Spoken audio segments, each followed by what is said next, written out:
بسم اللہ الرحمن الرحیم قال النبی صلی اللہ علیہ وسلم لا يتمنى احدكم الموت۔ نبی اکرم صلی اللہ علیہ وسلم کا ارشاد ہے، فرمایا کہ تم میں سے کوئی شخص موت کی تمنا نہ کرے۔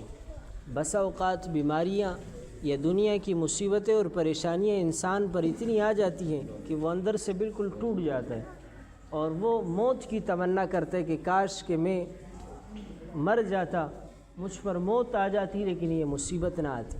تو اللہ کے نبی نے منع کیا کہ کبھی موت کی تمنا نہ کی جائے، یعنی اپنے لیے موت مانگی نہ جائے۔ یہ منع ہے کہ ہم دنیا سے پریشان ہو کر اپنے لیے موت نہ مانگیں۔ فرمایا اما محسنا فلعلہ یزداد، کہا دو قسم کے لوگ ہیں، یا تو نیک ہوگا یا نیکوکار ہوگا یا بدکار ہوگا۔ کہا کہ اگر نیک ہے فلعلہ یزداد، تو اس کی عمر جتنی بڑھے گی، عمر کی درازیگی کی وجہ سے وہ نیک اعمال مزید کر دے گا، جنت کے درجات اس کے مزید بلند ہو جائیں گے۔ فرمایا اما مسیئن، اگر بدکار آدمی ہے، گناہگار آدمی ہے، فرمایا فلعلہ یستعتب، ہو سکتا ہے کہ یہ اس کو اللہ عمر دے، زندگی اور دراز کر دے، آگے جا کر یہ توبہ کرے، اللہ کو راضی کرنے والا بنے، لوگوں کے حقوق ادا کرنے والا بنے۔